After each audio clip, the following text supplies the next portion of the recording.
Good morning. Good morning. Oh my. This is a day that the Lord has made. Let us all rejoice and be glad in it. Wow.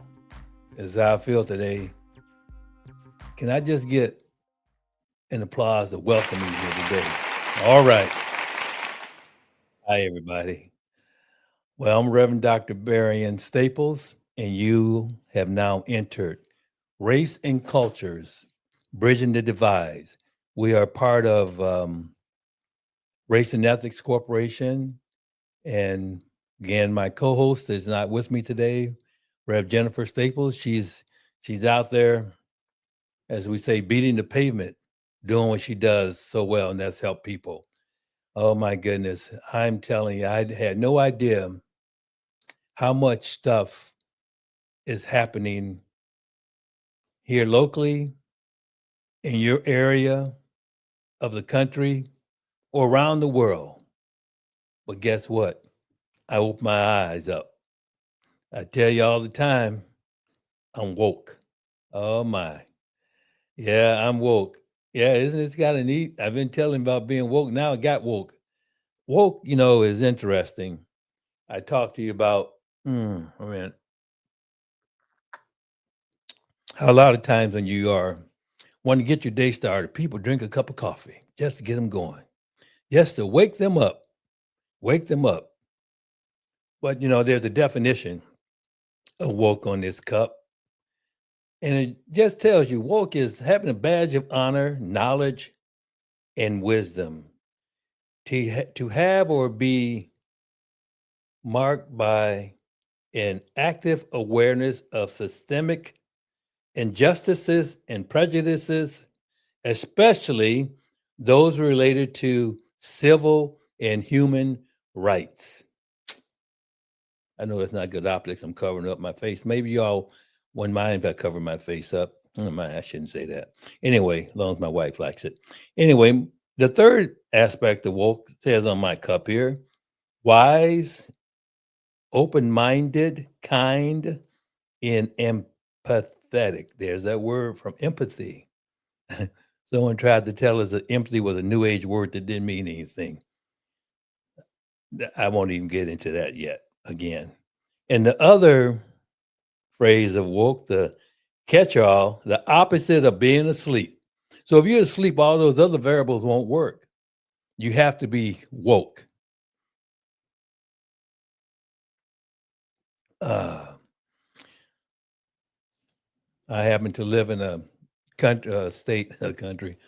Well, maybe the countryside all stop us from being woke, but actually passing legislations against things of being woke, like reading books and having lectures and just being educated is not good because you make you too woke. There's a passage in the Bible that says, he who lacks vision will perish. I tell you something, we are living in a strange time. We're living in a strange time. As I told you, I often will say something because I am a man of faith, the true doctrine, not what I've been watching happening. And that's other people are doing podcasts related to the bastardization of Christian principles and Christianity. We've had in this country certain things happen that have gone somewhat unchallenged, and people just are staying asleep, not being woke about it. But I refuse to be asleep. I refuse to be asleep. I'm going to continually wake up every morning knowing that I'm going to live for righteousness. Certain things that I mentioned, books. So what's happening? We have a president, your president, that has gone out to try to stop people from having certain things in the Smithsonian, basically black culture, erasing, trying to erase history, trying to basically whitewash. Even I talked to you last week about Christopher Columbus, no longer Indigenous Peoples Day. The word indigenous, I guess, referencing to those people that really were here in America, that really had discovered America. Don't get it twisted. Christopher Columbus never stepped a foot in the United States of America. That's a myth that that's propaganda. I talked about that last episode. But I'd like to tell you, this came from actually Freddie Taylor. I belong with a group called Urban Intellectuals that's actually in my town of Chicago, emanates from. But Freddie Taylor, who's the CEO, he made this statement. We were in a talk last week. I want you to write this down. Being a professor, I'm always telling people to take notes. But he says, if you erase our past, you can control our future. There's things in our past that are not good, that are jumping right up at us every single day.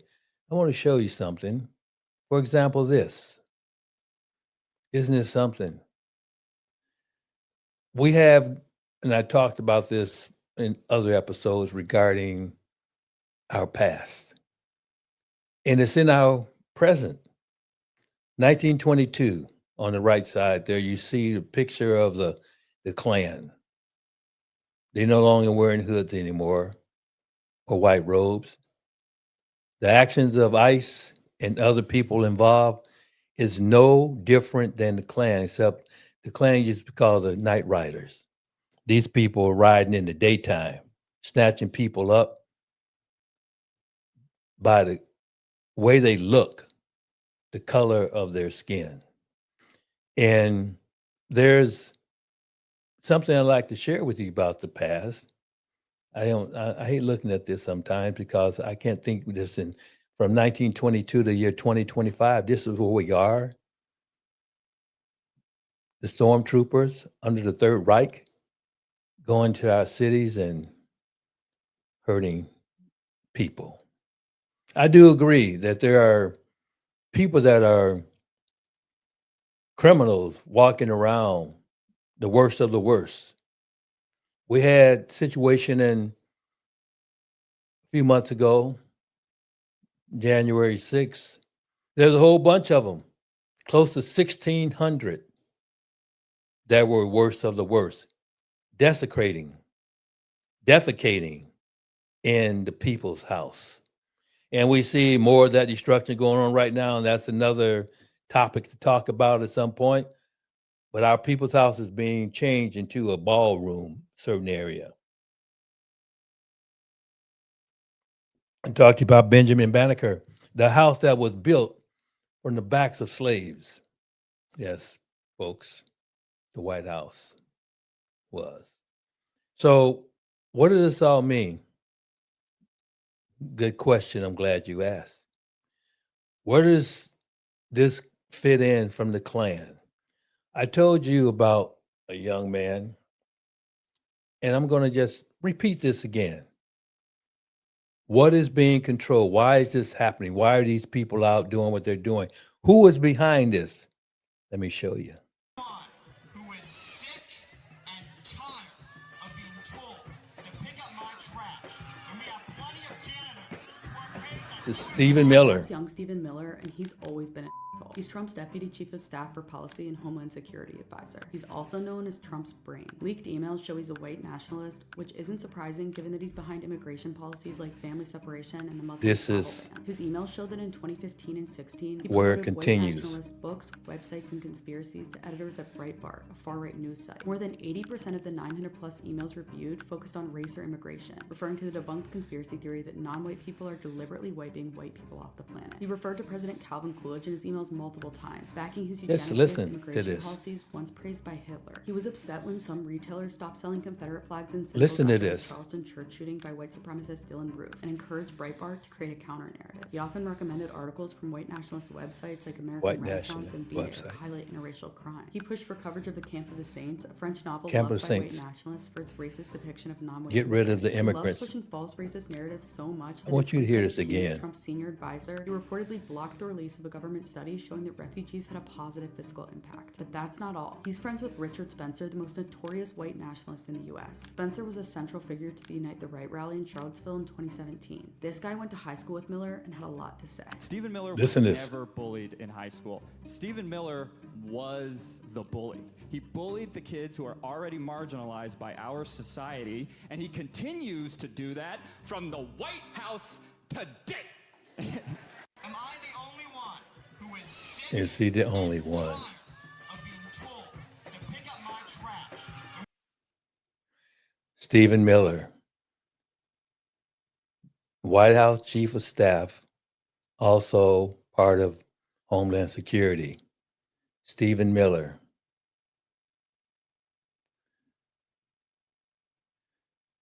White House Deputy Chief of Staff for Policy and Homeland Security Advisor. Homeland Security, Christian Gnomes people that are out dressed in that picture I said. He also is a senior advisor to President of the White House speech writing. His current role, Deputy Chief of Staff for Policy, United States Homeland Security Advisor since 2025. In other words, he's got the ear of the man in the White House, Stephen Miller. So where does Stephen Miller get his ideas from? You saw what he was saying in high school, and there's other things that he did in high school that were very inhumane, and how people shouldn't be treated. They shouldn't be in this country. I propose to you, just like Camp of the Saints was about the book about getting rid of immigrants and that type of thing, and other white nationalist organizations that he belongs to. But where did he get his ideas from? I think this is your answer. So I want you to pay attention and observe this. The order. So I want to read to you slowly. Remember our past and our future. Some things in our past are not very good, but we need to understand the past so we can control our future. You erase our past, we have no frame of reference, so to speak. But this is something that happened in the past, but it seems so real today. In 1984, the white supremacist terrorist group, and I'm going to interject something in here. You will not hear the word supremacist very much, but a catch to that is the term nationalist. That has actually replaced the word white supremacist. So a white nationalist, well, okay, white nationalist, that means they love the nation. No, it's the nation they want to create. A white supremacist nation. So when you hear the word Christian nationalist, white nationalist, don't get it twisted. They're talking about white supremacy. So in 1984, the white supremacist terrorist group, the Order, carried out a record-setting armored car robbery near Ukiah, California, to fund its operations and support other extremist organizations. The stolen money was funneled to other white nationalist groups, including William Pierce's National Alliance and Fraser Glenn Miller's White Patriot Party. Let me give you a little idea. So what happened, this truck was going, I think, Highway 101 that out of San Francisco, and it was going up to Ukiah. So a truck pulled up in front and one pulled up in back. And these guys, I think 6 guys jumped out. They were heavily armed. They had high-powered military rifles, and they shot the windows out of that truck. Got inside and stole $3.8 million. Okay. The perpetrators, the robbery was committed by the Order, also known as the Silent Brotherhood, which was founded by Robert J. Matthews. The group sought to overthrow the U.S. government and establish a white-only nation. And as I speak right now, I think it's in Arkansas, there's this little town that's set up for whites only. I get no, you can't even explain this logically. So location amount, the heist occurred on the rural highway at 101 near Ukiah, north of San Francisco. The group stole 3.6 million in cash from a Brinks armored truck, which was the largest armored car heist at the time. Some sources report the amount as 3.8 million or 4.1 million from a series of robberies. So they did more than one robbery. So funding terrorists, the order used the stolen money to fund its criminal activities, which included murder and counterfeiting. I'll tell you about a murder that happened.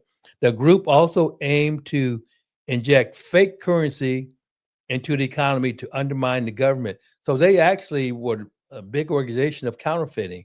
And back then, in 1984, there wasn't a lot of security around counterfeit. So they got away with that quite a bit. The white supremacist groups that received payments, the proceeds from the robbery were distributed to leaders and sympathetic white nationalist and neo-Nazi organizations. First one, the National Alliance, an organization founded by William Luther Pierce, author of the extremist novel, The Turner Diaries. The novel, which details the white supremacist revolution, served as an inspiration for the order. Stephen Miller knows about this. The White Patriot Party, a neo-Nazi group based in North Carolina, led by Frazier Glenn Miller Jr. He was later convicted on federal charges related to weapons and planning assassinations. Another group that received money was the Aryan Nations, an organization which Robert J. Matthews and other members of the order were affiliated before forming their own group, the order. Other white nationalist group also received money. The order also provided funding to the other less prominent white nationalist groups. They had it going on with their money. So the aftermath and then its convictions. The robbery played a key role in the undoing of the order, though. So in an internal informant, a member of the group, Tom Martinez, became an informant for the FBI after being caught passing those counterfeit currencies. His information led to the arrest of multiple members. Then Robert J. Matthews' death. He died in a standoff with the FBI on Whidbey Island, Washington, in December 1984. He was killed when a fire broke out during the siege. Convictions: more than 24 members of the order were eventually convicted on a variety of federal charges, including racketeering and armored car robbery. Others were later acquitted for the seditious conspiracy. This is interesting. Martyrdom. Despite being a terrorist and criminal, Matthew is still seen as a martyr by some white supremacists today. Can't get it twisted, folks. This is what's happening in our country. We have people in office that are part of this. So the order. So I'm just kind of curious. What about this Matthews guy? What was he really like? I have some information that I wanted to share, but I don't know if I can find it right now. Um, so this Matthews is looked at as being a martyr, okay, and he did all kinds of things. So I just want to share with you this here. This is what he looked like. Okay. Robert J. Matthews. He looked real innocent, doesn't he? But looks can be deceiving. That was Mr. Matthews. So what else do we know about um, Mr. Matthews? Well, we do know that he uh, had a family and he grew up um,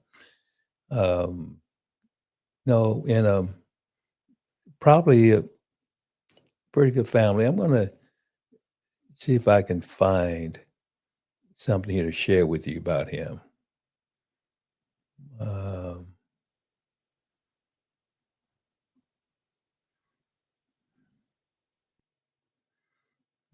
maybe I'll see if I can find it.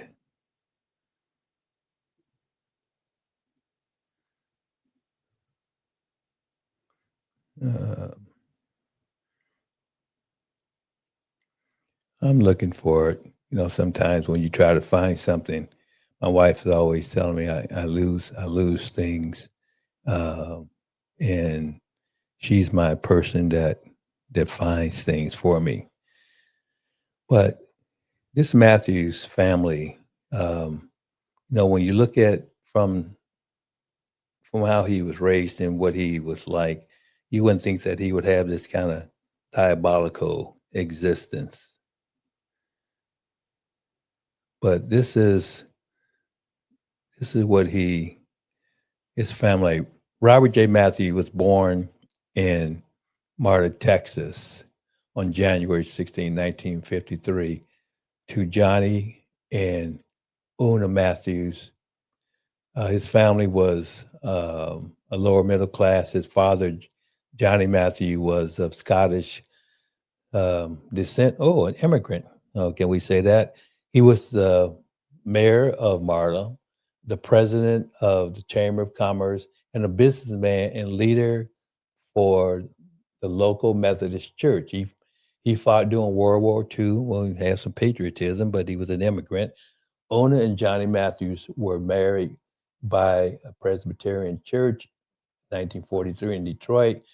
A lot of brothers and sisters lived there. The couple had three sons, all maybe 4 years apart, Grant Lee and Robert. His family moved often in his youth, seeking business opportunities. The family eventually settled in Phoenix, Arizona. When Matthew was 6 years old, his older brother, Grant, was diagnosed with tuberculosis. Excuse me, sorry about that. Schizophrenia, uh, and repeatedly attempted suicide. This resulted in Matthew's parents having to spend more time devoted to him than their other children, and some amount of neglect towards Lee and Robert, for which they felt guilt. Robert became closer with Lee as a result. So you see, you can try to blame it on the boogie here. Y'all don't know that song. That was the Jackson Five, and blame it on the boogie, blame it on the sunshine. So we have the thing with Matthews and his family comes from a Methodist background and those kinds of things. Then we have Stephen Miller, influenced by the order and Camp of the Saints. So what happened? What are some of the things the um, that the order did? Well, one thing, they had a lot of anti-Semitism um, in their hearts. So one of the things that they did, they killed this man, Alan Berg, out of Denver. He was a Jewish radio personality, shot to death, found shot to death. I won't read the article to you, but just to give you an idea of the malicious things that these nationalists will do. So Alan Berg was shot. Well, and it was not very pretty. He was shot, people, right here in his driveway. takes a lot of gonads to do that to a man where he lives, where he rests. That's this group, trust me. You've heard the stories of the Night Riders, the KKK, but don't get it twisted. Um, they're still here. They've taken the hoods off. They're walking around. They're doing all kinds of things. But what about Stephen Miller? Somebody has something to say about him. Let's listen to this.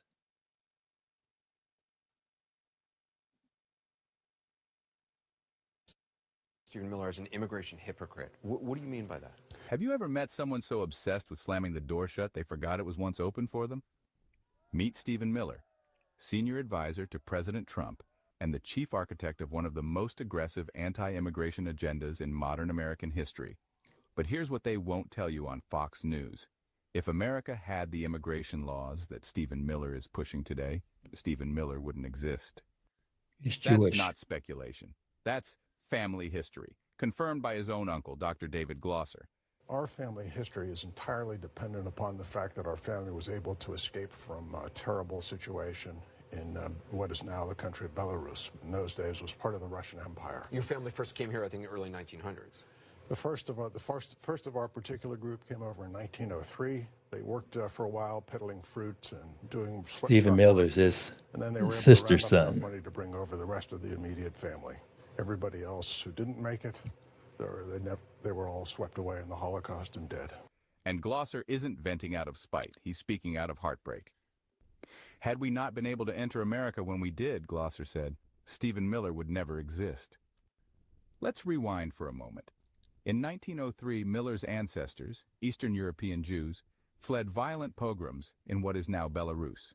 They arrived in the United States with nothing, peddled fruit on the streets, worked in sweatshops, and eventually saved enough to bring over the rest of their family. The ones who made it to America lived. The ones who didn't were killed in the Holocaust. And donuts look good. That process, where one immigrant brings family over after finding safety, is called chain migration. Chain and today, migration. Stephen Miller is the one trying to dismantle it. The same legal mechanism that saved his entire family is now labeled a loophole by the administration he advises. Think about this. His family came here, chain migration and all. Immigrants, just like Matthew's folks, immigrants. His uncle says, if we hadn't made it here through his father, grandparents, so on, Steve Miller would have been in the gas chamber, wouldn't have been born.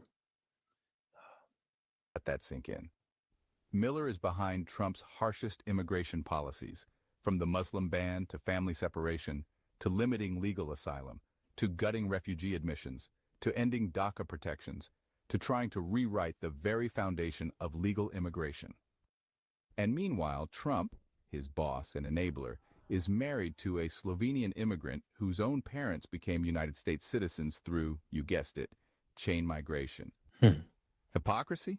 That's just the appetizer. The main course is weaponized cruelty. Stephen Miller, the son of immigrants, is now helping lead a government that openly discriminates based on country of origin, language, and religion. Trump himself has called immigrants from Haiti diseased, said Nigerians live in huts, and wondered why we don't get more Eating the immigrants dogs from Norway. and the cats. As Glosser painfully put it, all those insults, they were once used against us, against Jews, Italians, Poles, Irish, Hungarians. That's how they talked about us. And now, Miller is recycling that same hate, just with new targets. But here's a question America ought to start asking. Did a black woman, a Latina, or a brown-skinned immigrant ever turn Stephen Miller down so hard that he spent his life trying to write people like her out of this country? Because for all his obsession with immigration, one thing's clear. He's never once tried to deport white immigrants. Not once. This isn't just political, it's personal, and well, it's historical betrayal. Because here's the truth. Stephen Miller is not defending America. He is erasing the very story that made his own life possible. What happens when the child of refugees grows up and slams the door on the next desperate family? What kind of man looks at the ladder that saved his family and sets it on fire? That's not just hypocrisy. That's, a legacy in reverse. And it ends in silence, suffering, and a nation that, well, forgets where it came from, just in time to lose what it was supposed to be. There we have it, people. We have Stephen Miller, the architect behind all of this stuff that's going on. And um, you just can't make this stuff up. We've seen the violence. I've shown you clips of what's happening. We've seen Alan Berg being killed. When I'm looking at, there's not one immigrant that's been arrested. Um, so um,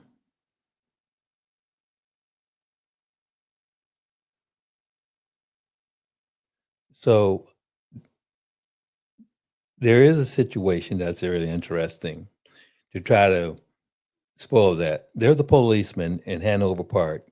He has been there for couple weeks. So he overstayed his visa, but he's a police officer. Um, so he has been taken into custody in a very nice way. He wasn't thrown to the ground and beat. Um, so he he he's the he's the token, but don't get it twisted. This man is not going to be facing the same issues that the other people of color have been facing, black and brown folks and people with an accent. Um, so right now he's being kind of stood up for. So just today, actually, the day before yesterday, the Chicago Ice Field director addresses Hanover Park's officer arrest and Broadview facility access. So they don't want this man mistreated. Um, they want him to be treated with kid gloves. He says overstayed his visa for nearly a decade, so he doesn't need lawful status. Might be here legally and apply. So I have a feeling what's going to happen here. Tell me if I might be wrong. I think there's going to be some kind of one thing I can think of is grandfather clause, where they're going to exempt him some kind of way. But stay tuned about this guy. But mostly, you want to put on a scale 90.9% of these people are being taken in by ICE. Those people there, they on the left, they are actually going after people the way they look. So what else happens? Under this administration, we know that if you go against what they want, things happen. I talked about stochastic terrorism. Keep that in mind. Stochastic terrorism is very simple, that rhetoric and words like, if you don't go down there and stop this, we won't have a country. I'm going to go down there with you. And you hear the chants, hang Mike Pence, kill Nancy Pelosi, so on and so forth. They don't have to do anything. Just the rhetoric creates terrorism. That's what we're dealing with, folks. Even to this extent, I want you to watch carefully. So we have these nationalists now doing all kinds of things. So what else are they doing? This.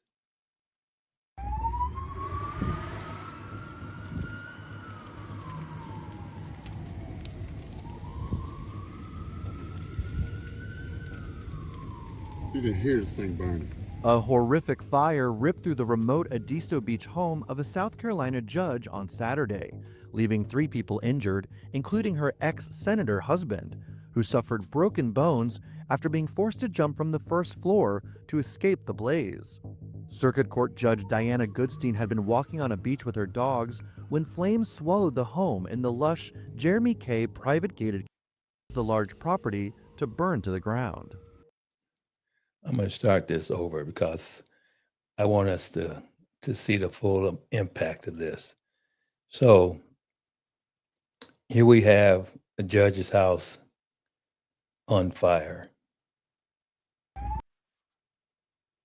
Oh boy.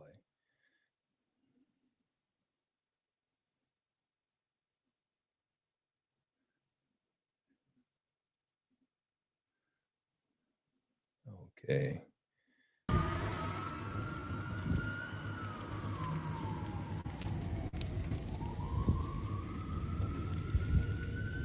Sometimes I have technical difficulties. A horrific fire ripped through the remote Edisto Beach home of a South Carolina judge on Saturday, leaving 3 people injured, including her ex-senator husband, who suffered broken bones after being forced to jump from the first floor to escape the blaze. I never did anything Circuit Court Judge wrong. Diana Goodstein had been walking on a beach with her dogs when flames swallowed the home in the lush Jeremy K private gated community around midday.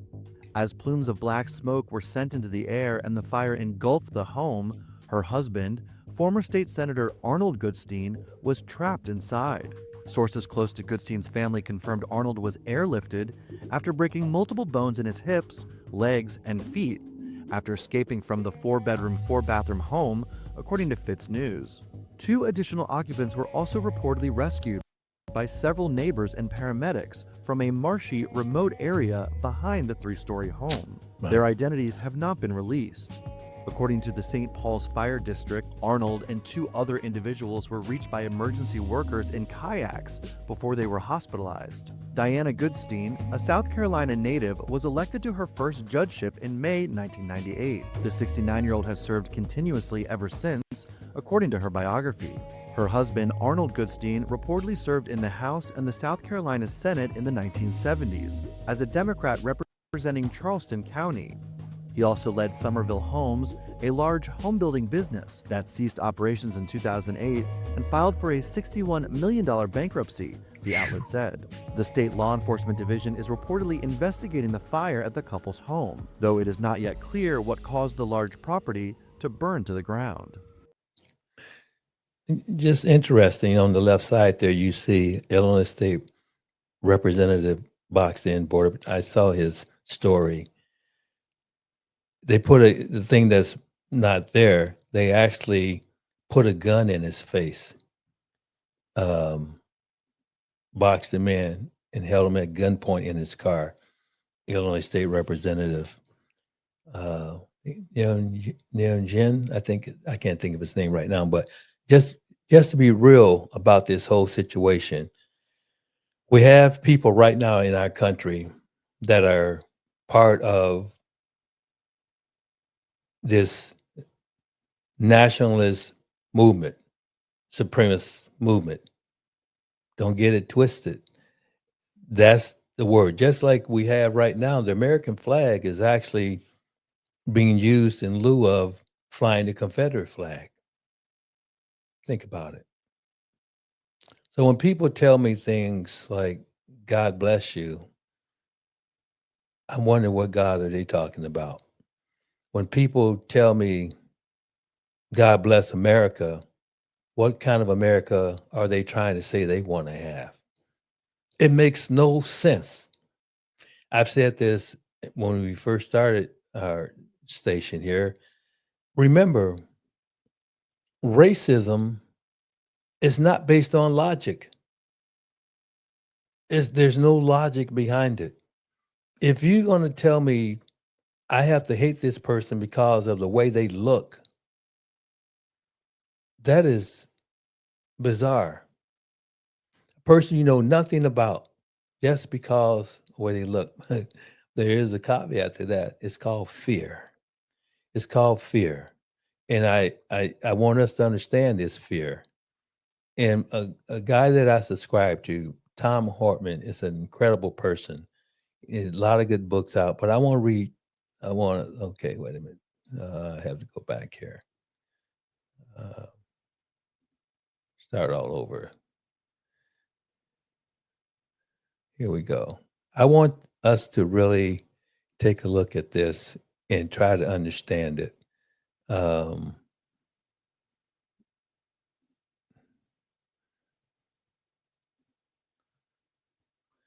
we're going to close out with Thomas and one more thing. Thomas Hartman. This is what he wrote, and I kind of glanced. His article had to do with fear, and he talked about um, the fear that is going on in this country right now, that people are dealing with, but also the fear that is being perpetrated on this country by people. And he writes the Hartman Report. He writes a lot of very fantastic articles. You can have a Substack, but I wanted to share this with you today. In this article, what he is titled, "Will Trump's Fear Factory be his greatest weapon or his ultimate undoing?" I'll say that again. Will Trump's fear factory be his greatest weapon or his ultimate undoing? So the first part of his article, he dealt with a lot of situations, and I didn't include that, but he talked about something that was very close to what Reagan did with Grenada related to the blowing up of ships and things like that. Let me read this to you, and it's going to cover some other dictators along with the one we have. Trump, in fact, is pretty much unique among both modern and historic figures who rode elective office to power and then turned their nations into dictatorships. None were as weak as Trump is today when they succeeded in consolidating enough power to eliminate their challenges and lock down the populace. All had a massively larger base. Consider this: Putin came to power just a few years after the Soviet Union had collapsed, and in the rubble of the nearly incoherent presidency of the severely alcoholic President Boris Yeltsin, when he became acting president in 1999 amid war in Chechnya and economic recovery, his approval rating vaulted from 31% to 80% in 3 months. He sustained 80 to 88% approval between 2003 and 2008, with popular acclaim for restoring order and boosting wages and pensions, even during controversial wars. His approval reflected genuine public trust, peaking at 86 to 88% following the 2008 war with Georgia and 89% after the 2014 annexation of Crimea. That's Putin. Then we have Orban. His early political career was marked by charisma and reformist credentials. In 1998, at 35, he became Hungary's youngest prime minister after leading Fidesz, a progressive student movement, to victory. His personal popularity was rooted in perception of competence, patriotism, and authenticity amid widespread post-Soviet disillusionment. Even critics acknowledge his ability to project a modern conservative vision that appealed to broad swaths of Hungarian society. Then Hartman talks about how he's written about how I was a Budapest the summer of night, how he was in Budapest in 1989 when, as a 26-year-old former student leader, he gave his first major speech cementing his then liberal reformist credentials, eventually catapulting him into power. So Orban and Putin became likable, right? Then we have Hitler. Hitler was in shambles from World War One, and Germany was in shambles. Sorry, Hitler's Germany was in shambles from World War One and the punishing demands of the Treaty of Versailles when Hitler was appointed chancellor in January of 1933. A bit over a year later, on August 19, 1934, referendum on merging the positions of president and chancellor into a single office, with him holding it, produced an 89% yes vote. He built the Autobahn, started Volkswagens, and rebuilt the country from the ashes of the war. Under his massive public works and social welfare programs, unemployment fell sharply after 1933 via public works rearmament from 34% in January 1933 to 14% by January 1936. Another thing that I know about Hitler, Hitler had an incredible group of scientists, and they did incredible things. Now, I used to be a director of a comprehensive drug treatment program, and one of the things that I discovered was Hitler and those scientists, they actually developed methadone. It's synthetic heroin to help people that were jonesing, on drugs of heroin. That's drug talk, jonesing. So Hitler would have been an incredible person if he wasn't crazy and wanted to be a god and wanted to kill people. I guess we can say that about all lunatics. That could have been something better than what we were presented, even Hitler, but he wasn't better. Then we had Mussolini. In Italy, Mussolini consolidated mass support through national restoration and charisma rather than coercion. His fascist party drew broad appeal by promising to end post war chaos and restore Italian greatness. There's that thing back to Columbus, you see. Mussolini's personal image, manly, decisive, and virile, was widely held in the Italian media. The Lateran Treaty of 1929, which reconciled Italy with the Catholic Church, skyrocketed his legitimacy from among Catholics and conservatives, cementing a decade of popularity across classes. Even the American public, as contemporaneous accounts noted, admired Mussolini's efficiency, quote, making the trains run on time, and national modernization during the 1920s. Looking at our own hemisphere, Fujimori succeeded in destroying democracy in Peru, and Bukele did the same in El Salvador.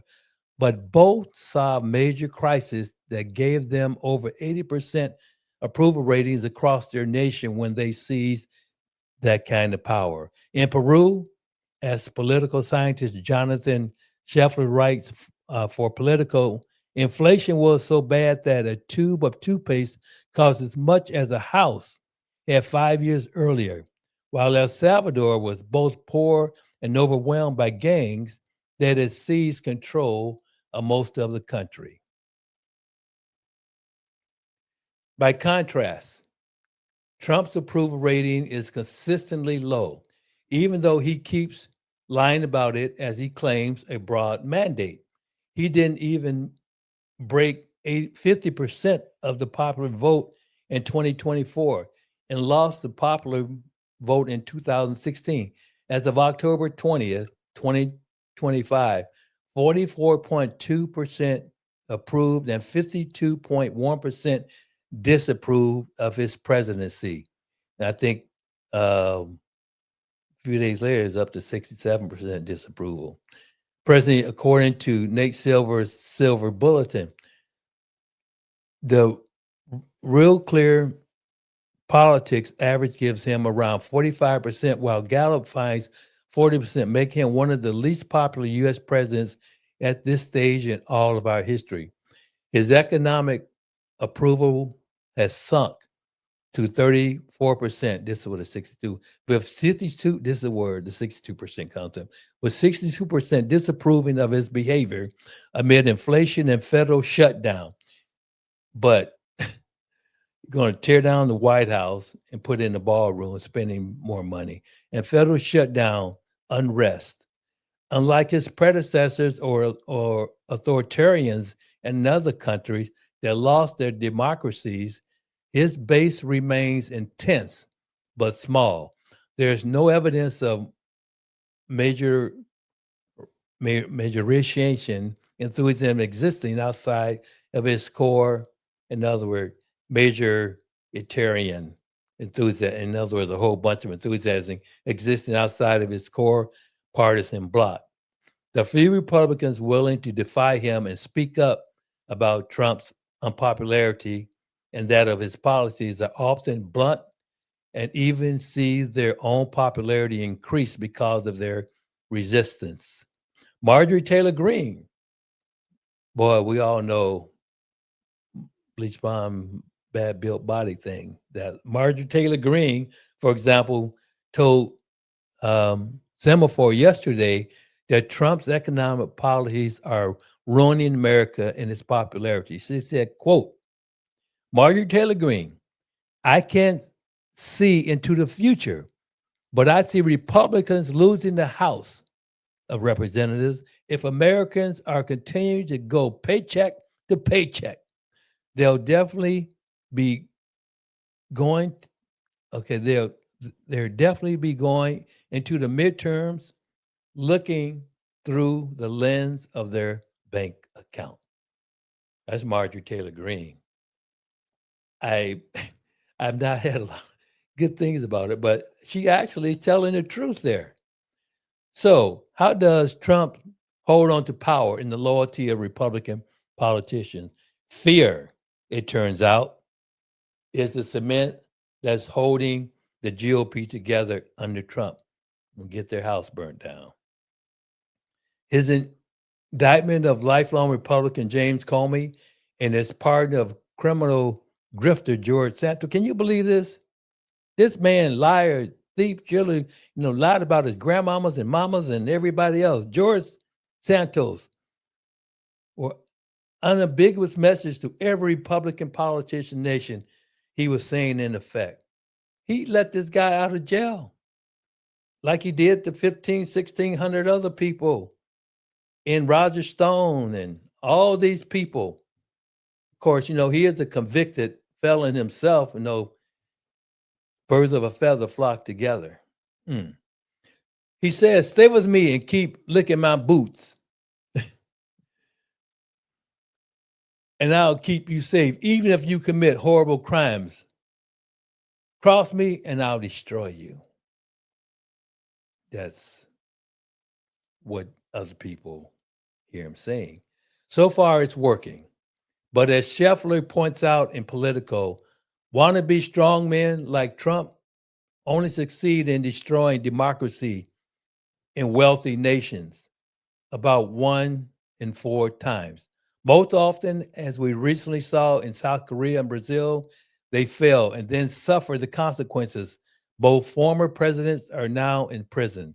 For Trump and the people who are either excusing or actively participating in his corruption and naked crimes, holding on to power exclusively by fear is a dangerous game. Oh my goodness. I can't make this up, folks. This is what's happening to our country. We have things going on. And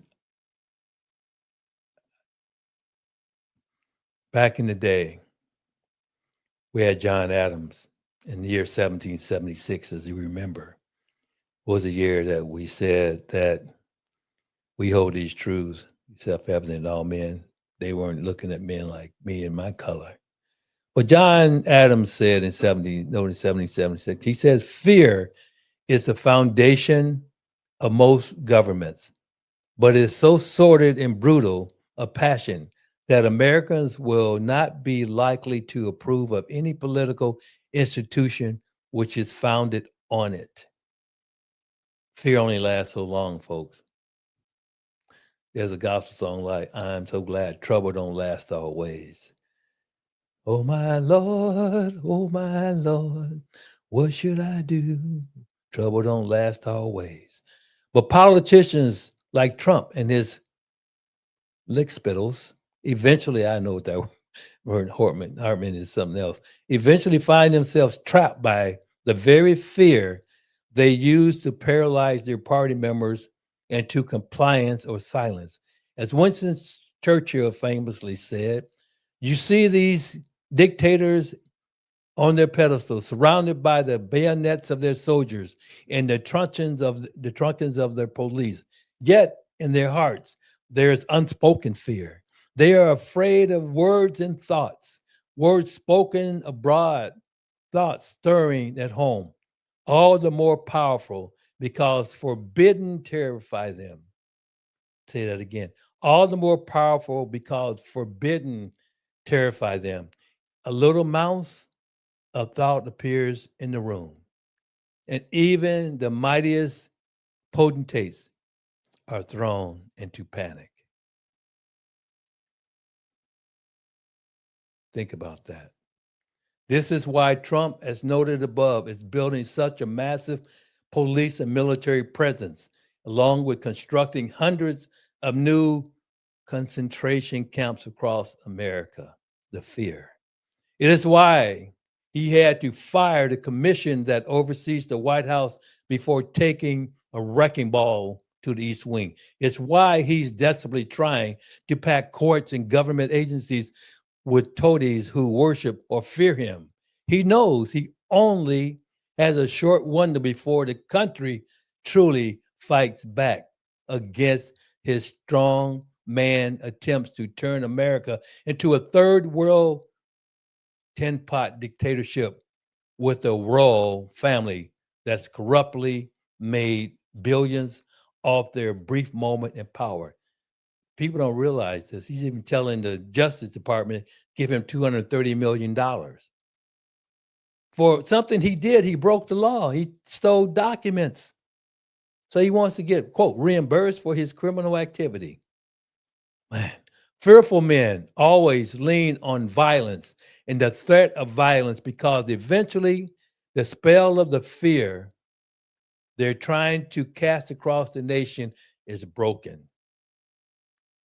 No King's March. We saw it in the American Revolution when 57 men defied the terror King George III had imposed here when they signed their names, producing an instant death sentence from the British Crown to the declaration that ended. We mutually pledged to each other our lives, our fortunes, and our sacred honor. When enough people stand up against state terrorism to hit a critical mass, 3.5% of the population, according to political scientist Eric Chenoweth, others quickly joined them. The turnout for the No Kings marches suggests we're close to that. Think about it. Evangelist Billy Graham, praise the Lord, who were still, if he was still alive, would certainly be horrified by his corrupt son's behavior, reminded us. His son is drank the Kool-Aid, so to speak. Courage is contagious.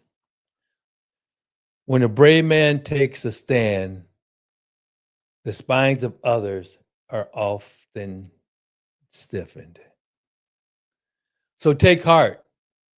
No King's marches prove both Trump's widespread unpopularity and the fearlessness of an American public echoing over 2 centuries of our nation standing up to tin pot despots and wannabe dictators.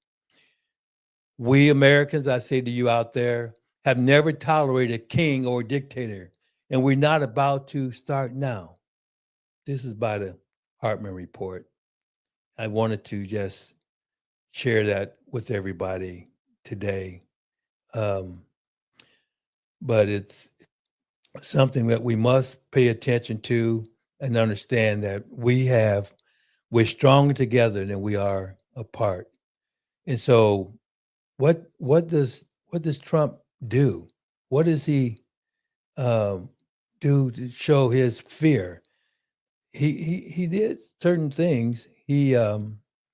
Um, he did certain things to show his fear, and I think I have something here. I hate to close out with this, but this is what he did to show his fear to all of us about he was afraid of this No King's March. So he did this.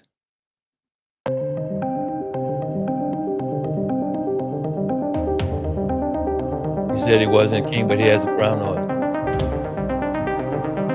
You know what he's dumping? Poop. This is what I think of you, my American people, the citizens of America. I'll dump poop on you. And it's quoted by J.D. Vance. He worships him, gave him that crown to put on. Oh, look at that mighty sword, huh?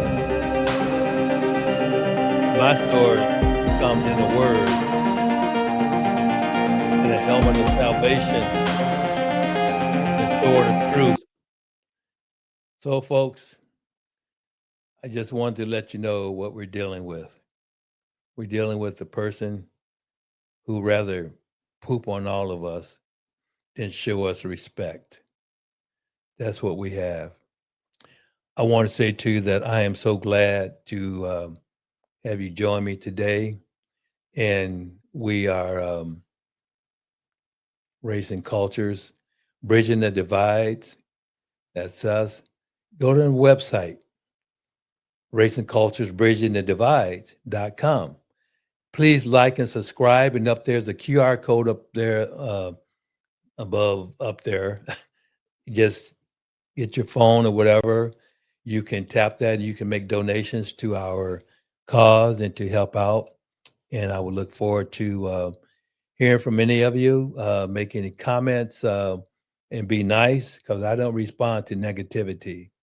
What I'm doing may seem negative sometimes, but it's the truth.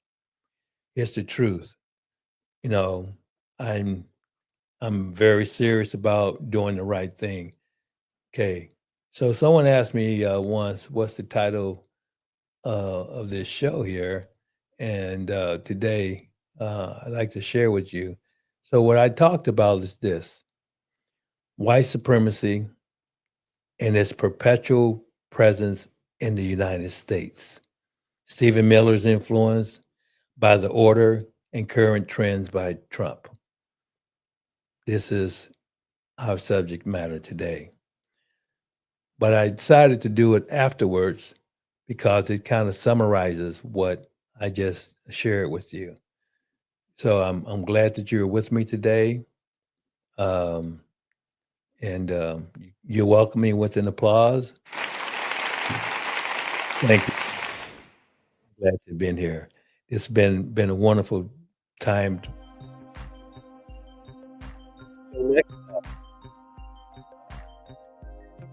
Next time, may God be with all of you.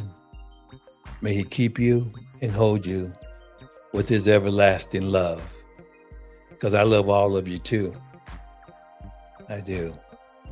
So this is what you do to me sometimes. You make my heart flutter. That's how much I love you. Till next time, I'll be seeing you. And be safe, be careful, whatever you do. And as I said, God bless all of you. Please like and subscribe. You can donate to the cause also. Thank you. Have a very, very blessed weekend.